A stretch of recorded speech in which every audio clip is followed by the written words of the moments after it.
Welcome, my friends. This encounter happened 13 years ago. At the time, I was 14. My then best friend lived just down the street from me. My cousin was dating her older brother, so I spent basically every day at her place. She lived on the 5th floor of a block of flats. It had 18 floors, so more often than not, I'd just get the elevator. On this particular day, I was waiting on the elevator. It was taking a while. Not so unusual. As I said, this building had 18 floors, so sometimes you had to wait a while if other people were using it. While I was waiting, a man entered the building and stood beside me waiting on the elevator as well. This wasn't odd, but something about this guy had me very unnerved. I can't say what about him made me uneasy, looking back, as he seemed just like a normal guy. He looked to be in his late 30s or early 40s, with short dark hair, medium height and build, short beard and dressed well enough, but something about him just seemed off. I could feel his eyes on me as I continued to wait for the elevator.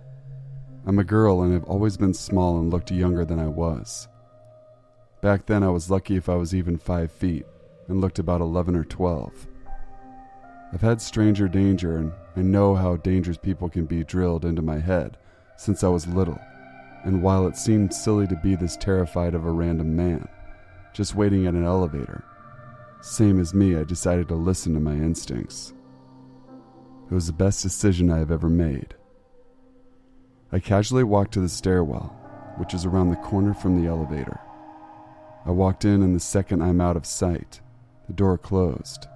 I began to run up the stairs as fast as I could. Now back then I was fairly athletic.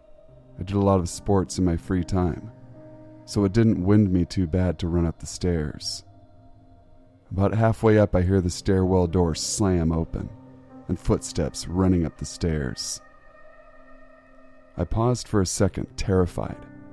I looked down the stairwell, seeing the face of the guy staring up at me from 2 floors below. He began to run up the stairs after me. I ran as fast as I could up the remaining floors, my legs burning from how fast I was running, barely able to catch a breath in my lungs.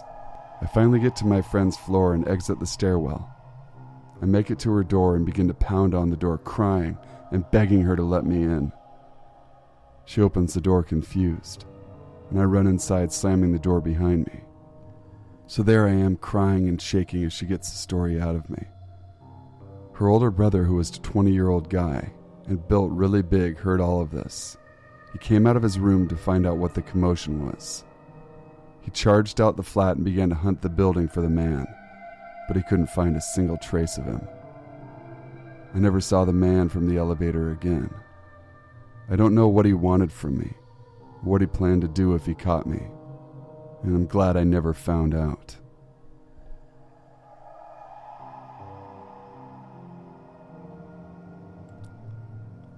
I grew up just north of New York City, living in a pretty densely populated metro area.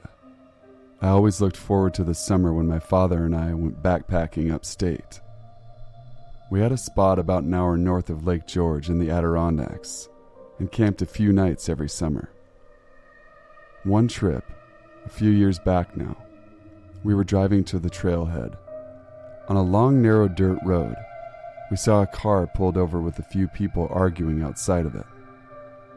This isn't the most secluded spot in the world, so it's not uncommon to see another family.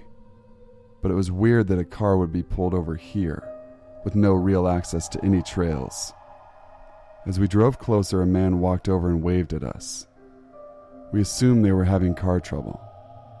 My father rolled down his window. Suddenly, a female in the group screamed, "Get away from him!" The man suddenly had a serious face and began sprinting towards us.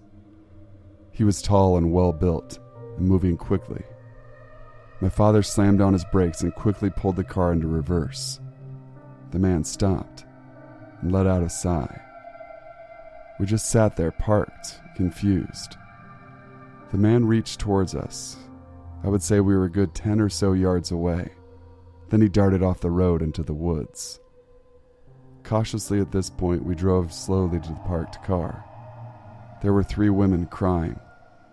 They were his sisters, and apparently he had just returned home from the army a few months prior.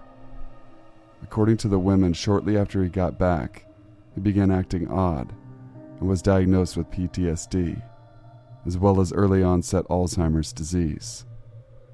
The women got back in their car and headed for town. They said they were going to the ranger station to get help locating him. The rest of the day was fairly uneventful. We hiked to our campsite, fished for a while, and set up camp for the night. Sitting next to the fire, my father and I felt some strange vibes. We weren't sure whether the women were telling the truth, or if the man was trying to ask for our help. And what was more disturbing was the fact that we were camping only a few miles away from where this man had ran off. We weren't sure if he was violent, armed, or if he had followed us to our campsite. Typically, my father and I sleep in separate bivy tents, but we decided to stay in the shelter that night. It was basically a small log cabin with 3 walls and an open front, where the fire pit was located. Neither of us slept too much that night. It probably just was my imagination, but I swear I felt like I was being watched, though my father and I didn't hear footsteps or anything out of the ordinary. The next morning, I left camp to take a leak. A few hundred feet away from our camp, I saw a small fire pit right on the trail. I placed my hands on the ashes. They were soaked. Someone had a fire here very recently and poured water on it. We had food and supply for 4 nights, but after I found that fire pit, we broke camp and left that morning.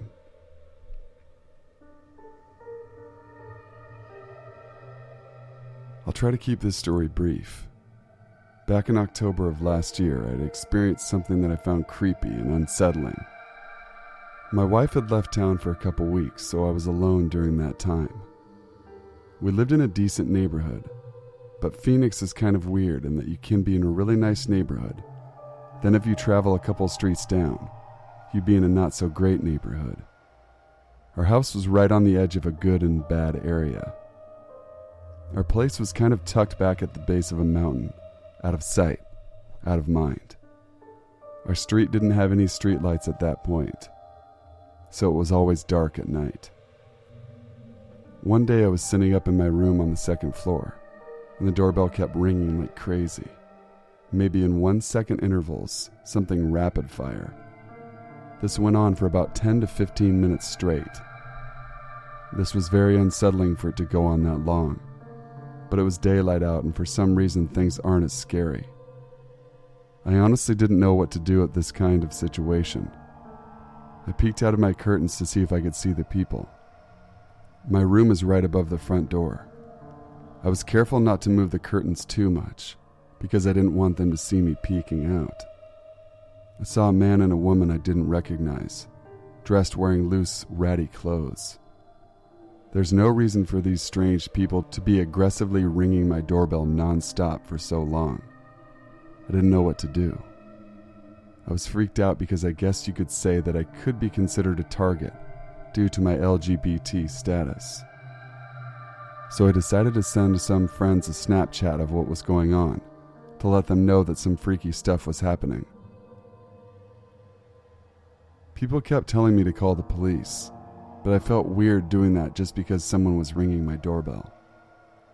Eventually the people went away and that was it, or so I thought. When my neighbor came home, I let her know what happened. She told me that if anything like that happened again, to give her a call and she'd have her boyfriend come over. He's huge and works at a gym, so he looks very intimidating.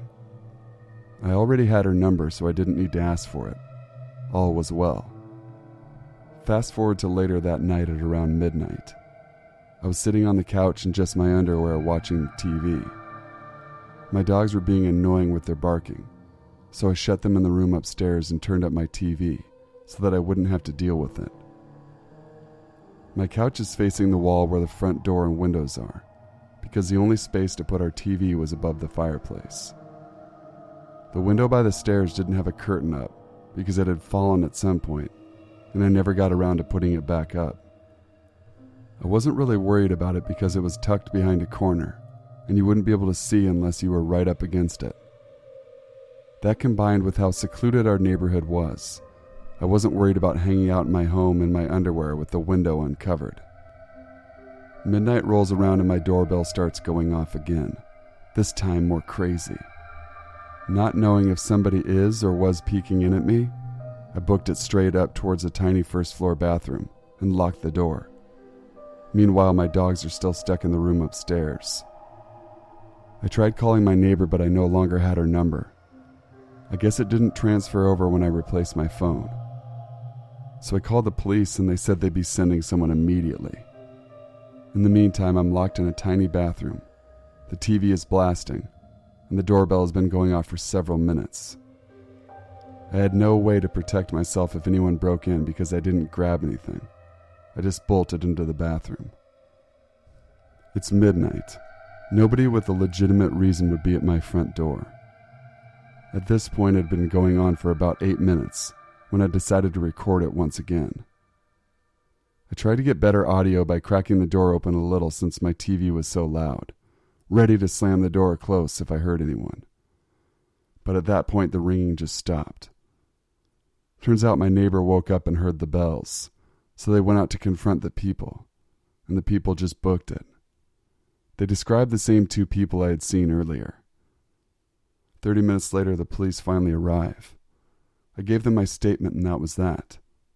It never happened again after that. I moved a couple months later for unrelated reasons. Thanks for watching, guys. Please make sure to leave a like, comment, share, and subscribe to join the Sinful Society if you haven't done so already. Hope you guys enjoyed the video. Be sure to email me your true scary stories. My email is in the info box below. Till we meet again, stay sinful.